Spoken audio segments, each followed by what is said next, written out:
Thank you so much for joining us today on Be Well Together. With us today is someone who is a total guru on self-care, and I am so delighted to welcome Jessamyn Stanley. Jessamyn is an award-winning yoga instructor. She's the author of Everybody Yoga. She's the founder of the Underbelly, which is a series of yoga classes. And, really her yoga studio, her virtual yoga studio is just a home for everyone who may feel discouraged or displaced or overlooked just due to the lack of diversity in healthcare and in fitness. And so I just can't think of anyone more lovely to spend our time with today than Jessamyn. So please welcome Jessamyn. Welcome to Be Well Together. Thank you so much for having me, Jody. And thank y'all so much for joining us here today. I know that it can feel like such an effort to take time for yourself. And I just want to say that I'm humbled that you decided to take what is such a tiny amount of time. You took some of that to spend on yourself. I feel humbled to be here in that space with you. And I mean, more than anything, there's a lot that I want to say, but I don't think that there's anything that I can offer that is more powerful than just a few minutes to sit quietly with yourself. So before we dive into any more talking, let's just spend a couple of minutes grounding here and finding ourselves here. So take a comfortable seat. I don't know where you are, maybe you're not able to sit, maybe you are standing up or walking around or whatever it is, whatever you're doing is perfect. If you can find a comfortable seat, I'm sitting with my legs kind of splayed open. You can sit with your legs crossed, you can sit in a chair, whatever you want, but just start by kind of shaking from side to side. Just shake your shoulders out, shake your head from side to side. Let it happen organically. And then you'll find that when your body is ready to stop moving, it will. Close your eyes.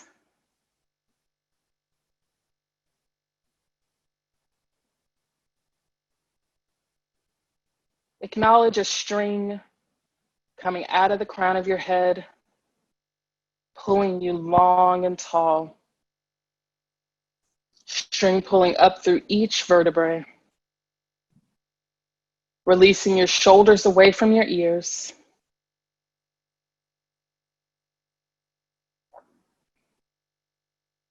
Find that every physical piece of you is heavy. The fingertips, the muscles on either sides of your thighs,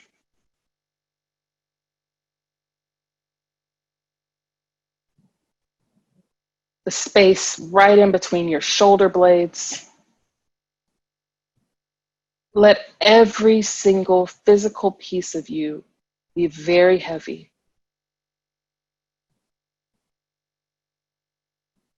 Heavy enough to bring you to this moment.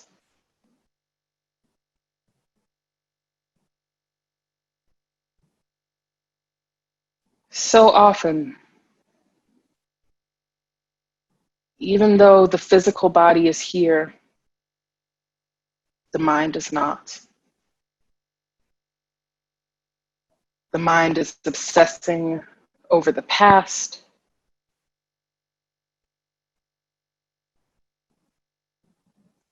worrying about the future.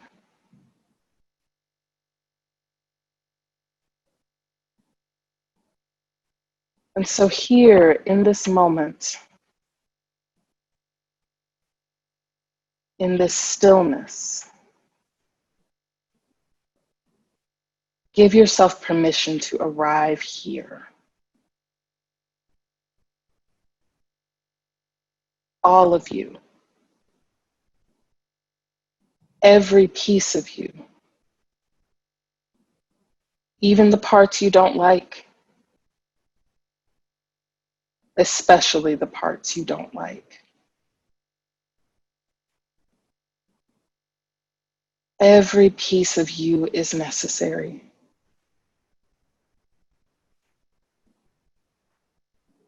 Every slice, every sliver,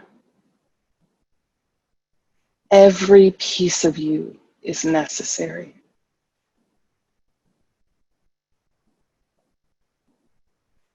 Relax your eyelids. Relax the back of your throat.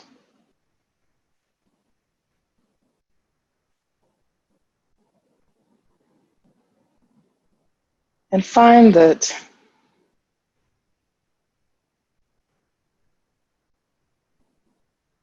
as your physical body is heavy,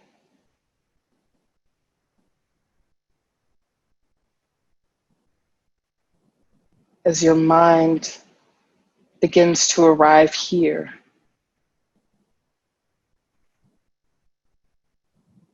just start to notice your breath. Not with judgment or anxiety or fear. Just start to notice the way it moves through your body.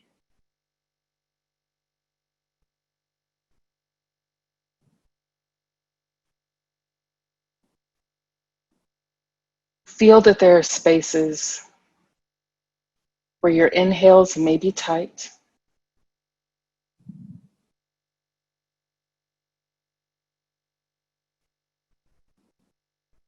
where your exhales may be ragged.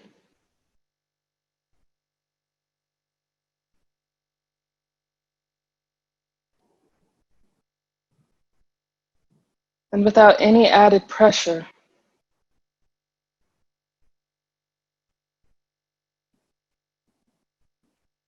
start to notice that the breath begins to move very intentionally through the body.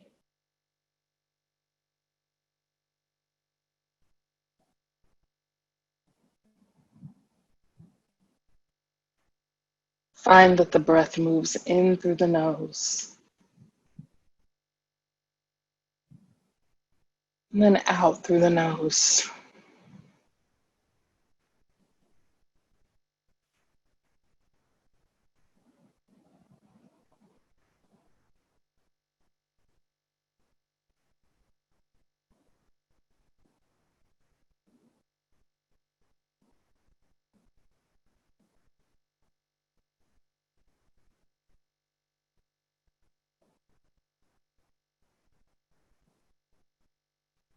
Let the breath anchor you.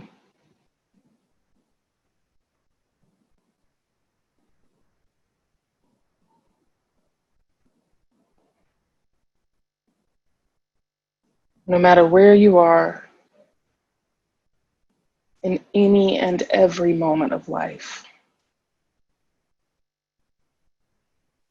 you can always return to this breath.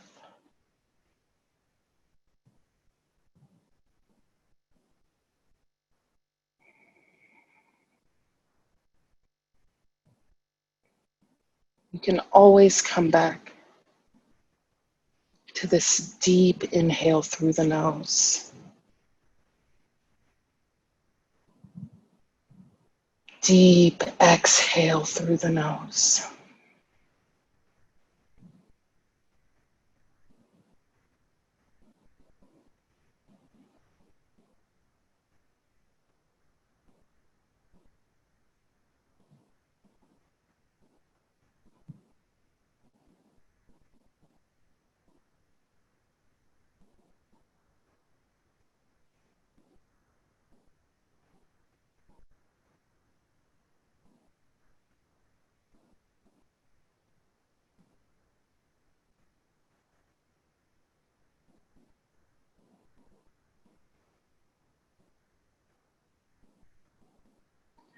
When you're ready, when you know that it's time,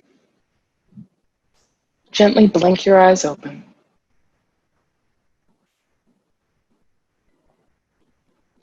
I always find that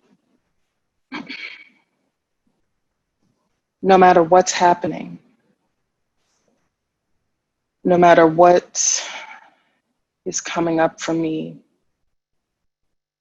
no matter what makes me anxious, that turning back to my breath is the only thing that really makes a difference.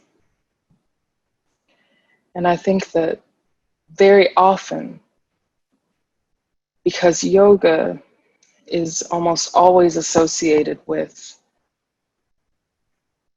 acrobatic moves and gymnastics, it's always about this intense physical practice, a visual practice in the mainstream. I think that the fact that yoga is actually just breathing gets forgotten. And right now, we're living in this really interesting time where we're all collectively suffering in a way that can't be ignored. I don't think that this suffering is actually new. I think this suffering has been going on. But there's an aspect of not being able to avoid it, and an aspect of it's happening to everyone. And as a result, there's a lot of just pushing toward any kind of solution. We're looking for anything that can help, anything that will help us be well.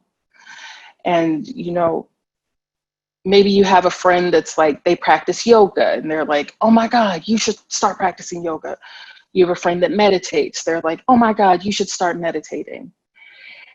And maybe you order a yoga mat on Amazon, you sign up for a meditation app, and put bluntly, you just can't find a way to give a shit about it. You just don't care. You're like, I don't know what this is. It's not resonating for me. It's not taking the pain away.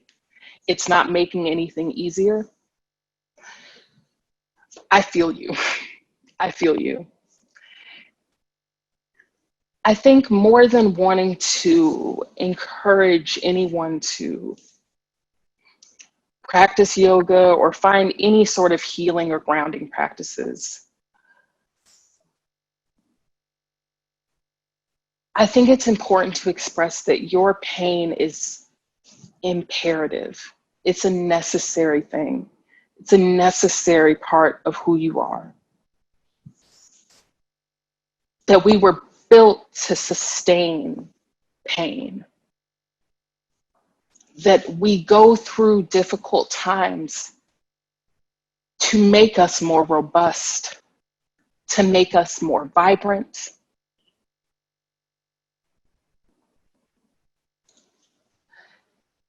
That the only way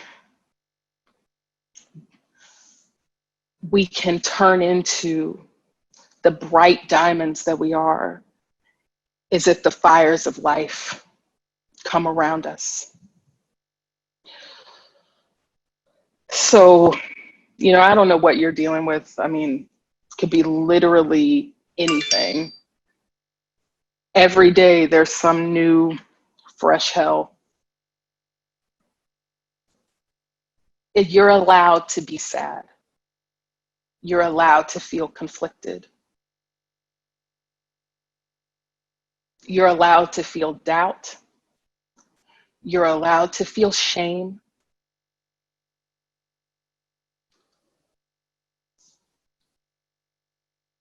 Because you, exactly as you are, no change, no shifting, exactly as you are perfect. You are necessary. And everything that you are going through right now is needed. And there's a part of me, the kind of the yoga teacher in me wants to say, and it's all so beautiful. But you know just as much as I do that it's not always beautiful. But knowing that is beautiful. And while it is true that grounding practices, spiritual practices, can help lead us to this conclusion, it's there whether you're doing sun salutations every day or not. So don't sweat the details. If there's days where you just want to mope, that's fine. It's important, even. If there are days where you just want to sit and reflect, that's important. You're not supposed to be happy all the time.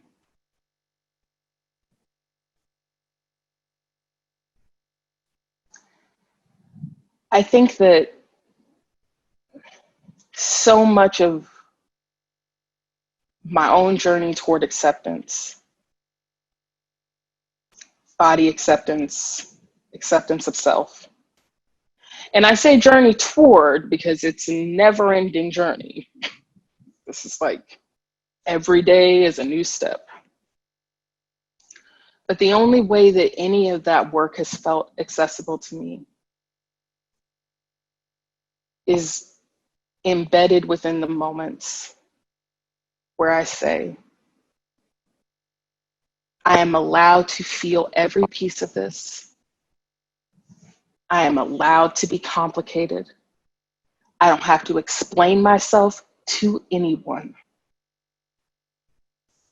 I am the way that I am on purpose.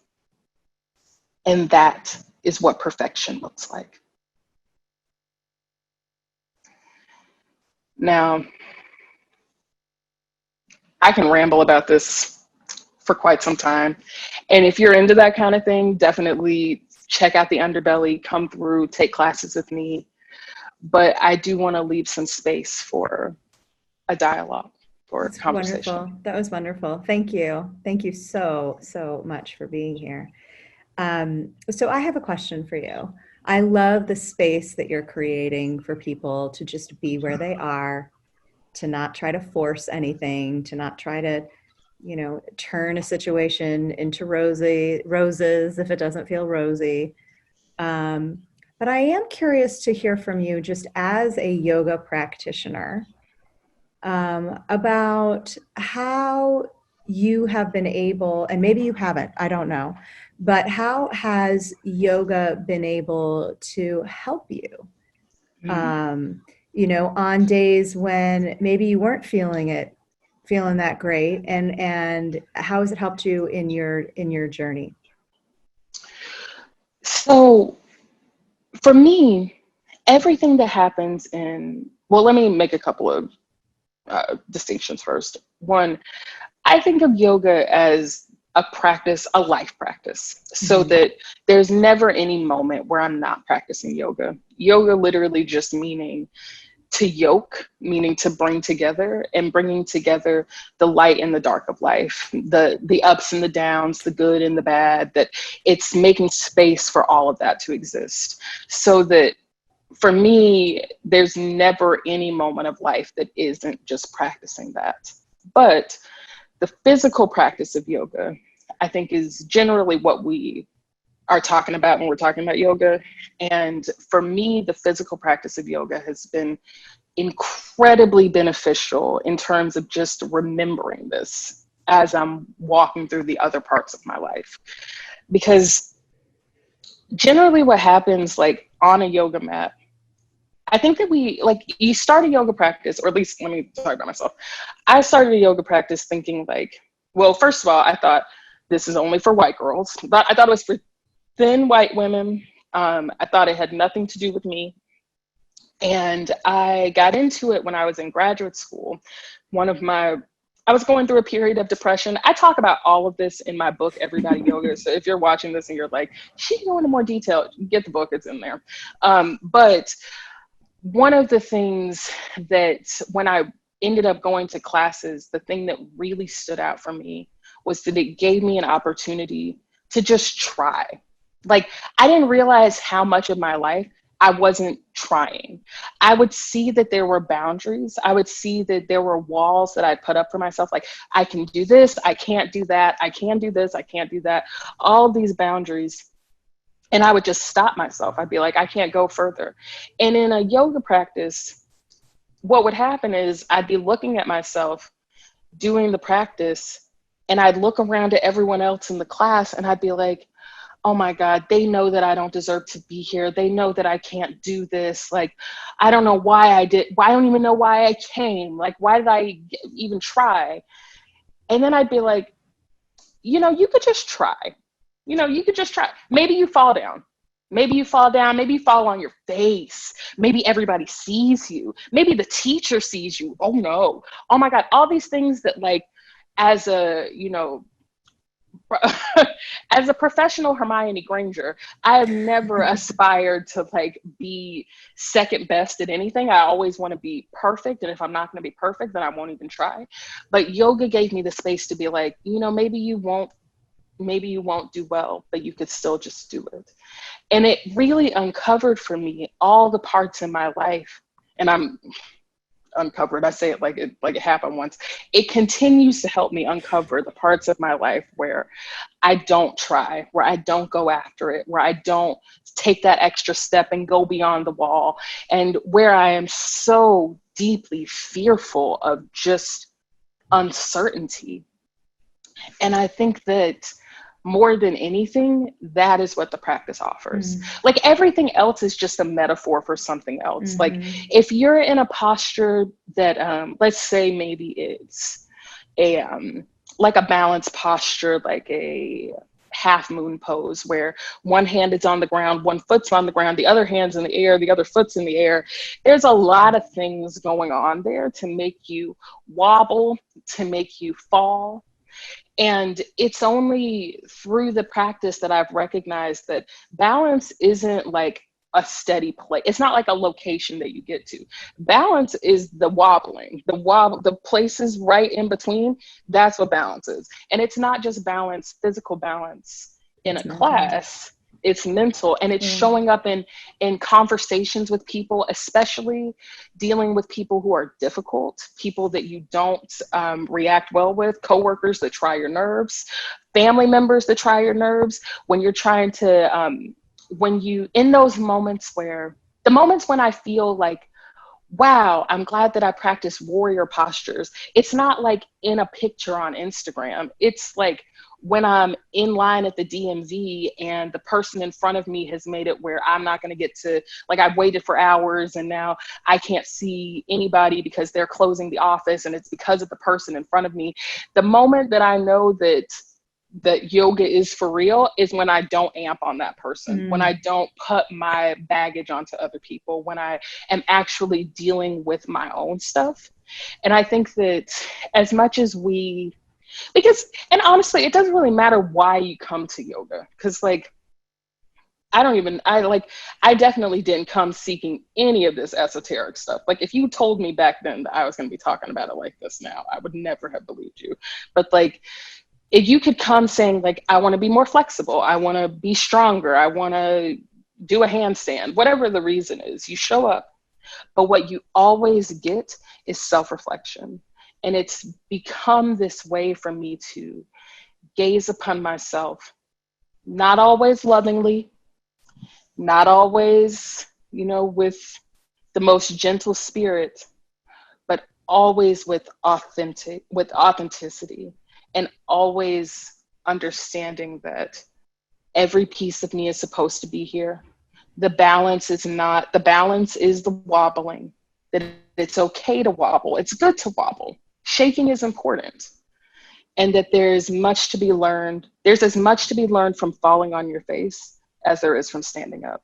And these are just like life lessons. It's not anything that is specific to a yoga practice. Yeah, that's great. I love, as you were talking about it being a lifelong journey, I did a little quick math in my head, and I'm a little horrified to realize that I've been practicing yoga for 30 years now, which is like, hey! Oh my God, I'm going to need to take a moment for myself on that one. But you're right. Like, I think about how it really is, when you get into those balance poses, that yes, it's hard on the body, and yes, it's really hard to try to figure it out, but it honestly has nothing to do with the body. It has to do with the mind. And when I can clear my mind, I can hold that pose forever. And when I can't, that's all the more reason that I need to be on the mat and figuring out how to clear my mind and how I can show up so much better for my peers, my family, my community when I have that. And that's all that it ever is. It's just trying to do the internal work so that you can show up for other people. I think that so often self-care practices are seen as selfish and seen as like, it's like unimportant. You're like, I have more important things to do. I need to take care of this person. I need to be a part of this cause. I need to do that work. How can you do any of that if you're not taking care of yourself? How can you give from an empty cup? And I think that when we take the time to nurture ourselves, not only are we strengthening ourselves so that we can do the work that we want to do, but I think arguably more important, we're reflecting to the younger generations that this is how you protect yourself. This is how you show up this is how you show up in community. This is what it means to be a good community member.